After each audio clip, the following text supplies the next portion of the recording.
Nacional de Mumalá, que... Claro, que justamente ayer, Mariana, contábamos que Mumalá había hecho un relevamiento de los femicidios que se dieron durante todo el año 2022. Hablamos desde el 1 de enero del 2022 hasta el 31 de diciembre, sumando un total de 273 femicidios y 425, 425, perdón, intentos de femicidio. Eso es lo que contábamos ayer en base a justamente este relevamiento que hizo Mumalá. Bueno, Victoria, ¿cómo estás? Victoria Aguirre, la saludamos.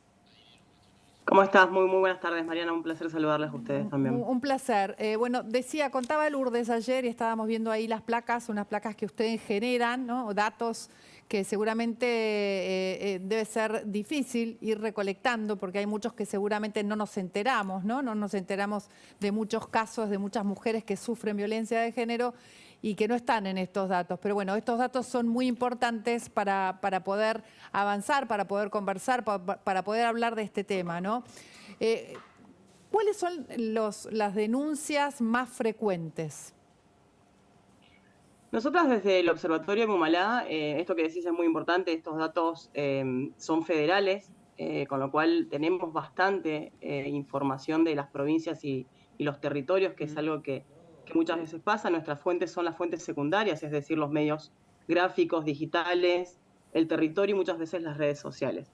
Muchas veces las familias de las víctimas se acercan a comentarnos que cómo está la instrucción o, por ejemplo, si se cierra sin una investigación concreta, muchas veces somos quienes hacemos la fuerza para que eso se vuelva a abrir, ¿no?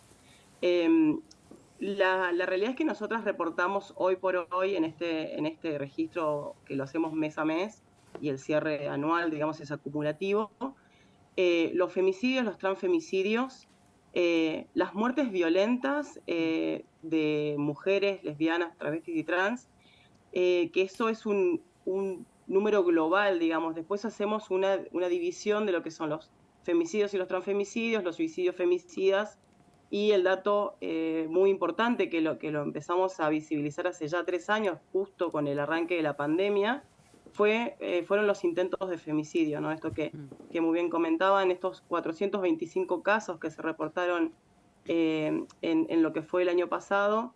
Este es el dato que nos alarma, ¿no? Porque si sumamos estos 425 a estos 233 que efectivamente son femicidios, el número es muy alto, es una cifra realmente que asusta, porque es donde vemos que la política casi pública 700, no está llegando, ¿no? Serían. Exactamente, estaríamos casi en el orden de un país como México, ¿no? Y no tenemos la misma población que México. Claro. Victoria, buenas tardes. ¿Cómo estás, Juan? Bien, muy bien. Digo, ¿hay zonas de la Argentina donde se dan más casos de femicidios que en otros por distintas culturas, etcétera? No, justamente, ¿no? Hay algo que nos permitió el observatorio en estos 7 años de trabajo, ya casi 8 con este que arranca, fue poder visibilizar esto, ¿no? Que la violencia lamentablemente es transversal. Es transversal, la desigualdad nos atraviesa como sociedad. Lo que sí notamos es que en algunas localidades o en algunas provincias hay un abordaje por parte de esos estados provinciales o locales, ¿no? Esos municipios, en cuanto a que tienen una política activa un poco más eficiente o más eficaz, más al alcance de las personas que lo necesitan. Lo que nosotras también visibilizamos son el índice de la tasa de femicidios, y en este último informe, digamos, que cierra todo el año de 2022, la provincia con mayor cantidad de tasa de índice de femicidio fue la provincia del Chaco con 3,8, ¿no? Cuando el promedio nacional es de 0,9. Y la pregunta es ¿por qué ese nivel en esa provincia en relación al resto? Esto tiene que ver, en realidad, el índice, la tasa te lo da la población, ¿no? Cómo está compuesta la población. Esto también es importante aclarar que este dato está basado todavía en el censo 2010, porque todavía no están terminados el número final de este último censo, sobre todo en cuanto hay que disgregar por géneros, ¿no? Recordemos que este censo también nos permite ver otros géneros que van a más allá del feminismo. Que se suman, ¿no? Que digamos que exactamente, sigue siendo Lourdes. Sí, Victoria, te consulto. Vos hablabas recién de un abordaje que se da en ciertas provincias sobre el tema. También estamos viendo que desde hace un par de años ya en la República Argentina se dan varias campañas y tenemos ahora un Ministerio de la Mujer. ¿Qué es lo que está fallando? Bueno, sí, tu cara me lo dice todo, creo. ¿Qué es lo que está fallando? Porque las cifras son cada vez más grandes. No es que baja la cifra de femicidios, sino que cada vez crece más. El tema es que lo que vemos es que a partir de la lucha, ¿no? de este Ni Una Menos que se logró instalar y se logró repudiar a nivel social, ¿no? Como que no hubo grieta en ese pedido de Ni Una Menos, ¿no? Pero a partir de ahí se avanzaron con muchas políticas públicas en materia de perspectiva de género y de el famoso Plan Nacional de Acción, digamos, de erradicación de las violencias. Pero estos planes, lo que le está faltando es presupuesto. Entonces, es presupuesto y es también, nosotras creemos que también es parte de la falta de la decisión política, ¿no? ¿Presupuesto para qué? ¿Qué es lo que falta? Presupuesto digamos? por ejemplo, hoy actualmente el único programa que está vigente, Sí. y vamos a poner muchas comillas en esta palabra. Vigente más o menos, digamos. Vigente más o menos, es el acompañar. ¿Sí? Acompañar a la programa, víctima, a la persona que sufre acompañar se llama el programa. programa. No, se llama acompañar, pero es para acompañar a la víctima.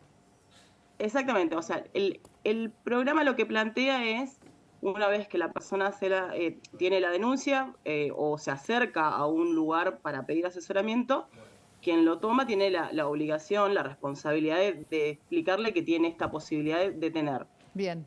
Además de un subsidio económico, que es poco, la realidad que en la coyuntura que estamos es poco, pero además de eso tiene la posibilidad de tener un acompañamiento psicológico, jurídico, de las trabajadoras sociales. ¿Por qué? Porque esa persona que está en esta situación de violencia lo que necesita es salir de ese círculo. Y ese círculo no se sale de un día para el otro, no es tan sencillo, eso lo sabemos y podemos hablar largamente sobre esta situación. Ese programa tiene una demora hoy de 10 meses.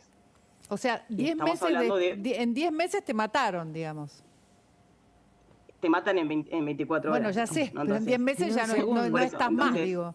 Eso tiene que ser inmediato, debería ser inmediato. Es un programa que no termina de resolver el fondo de lo que realmente se necesita. Mismo las demoras con los botones antipánico. Lo estamos pidiendo, perdón. Mismo sí, las demoras con los botones antipánico, digo. El tema es ahí también, por ejemplo, nosotras venimos pidiendo pulseras duales, que eso es una experiencia que en otros países ha funcionado, sí. El monitoreo dual, ¿no? Que también hay toda una discusión, porque bueno, otra vez somos nosotras quienes también estamos con como controladas, ¿no? Tuteladas, pero la realidad es que lo que sucede con el botón antipánico, que ya hemos tenido muchas experiencias y muy negativas, es que la red se cae en algún momento y entonces el botón no funciona. En algún momento el botón se actualiza, entonces el botón no funciona. El botón lo apretan y nadie viene a rescatarte.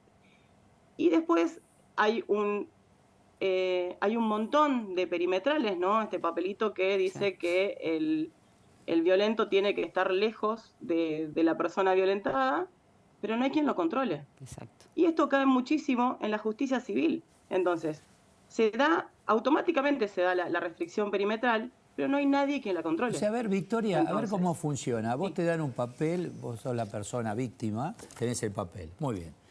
Aparece el individuo que no puede acercarse a mí. ¿Qué hago yo con el papel? ¿Cómo funciona eso? Exactamente eso me está planteando Eduardo. O sea, la persona tiene que decir, no, mira, yo tengo una restricción, vos te tenés que ir. Sí, pero soy yo, me expongo yo. Claro. No, me expongo yo físicamente. ¿Sabés por qué? Muchas Porque veces... mientras te estoy escuchando, a ver, no todos conocemos cómo funciona, por eso está bien que lo cuentes así en la pregunta. Sí. Digo, esta señora, pobrecita, que ahora está muy grave, ella estaba por recibir el botón. Sí, y tenía la perimetral. Claro, pero tenía que ir a buscar el botón. Sí, hay casos donde se entera el agresor, vas a tener el botón, entonces voy y no me gusta lo que haces y reacciono. ¿Puede ser? Por supuesto, pero es lo que pasa muchas veces con la perimetral. Ajá. Con el papel, con ir a hacer la denuncia. Eso es lo que tratamos de explicar todas las veces cuando decimos que, primero, la denuncia, como dice la ley, la tienen que tomar en todas las comisarías, no únicamente en las comisarías especializadas. Porque también, eso también hay que decirlo, se sacan de encima el problema, porque para ellos es un problema tener un expediente de violencia por motivos de género. Entonces, no la quieren tomar y la persona ya tuvo mucho coraje en ir a sentarse frente a alguien a exponer su situación. Porque o sea, estamos hablando no de una persona que corre riesgo de vida. No lo denuncian muchas veces porque en realidad saben que no funciona y además encima se exponen a que la persona que las quiere matar o que las quiere dañar se ponga mucho más virulento y esto pueda terminar mucho peor. O sea, encuentre una nueva excusa, digamos, ¿no? Porque tiene que ver con esto.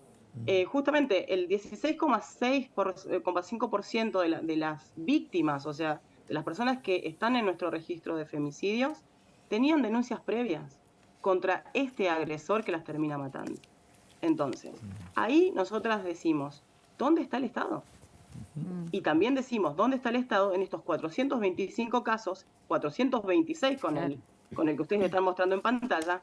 Porque ahí es donde el Estado tiene que estar actuando, porque esto lo que nos muestra es que la violencia es algo de todos los días. Totalmente. Que en algún momento escala a tal punto... Sí. ¿A tal punto?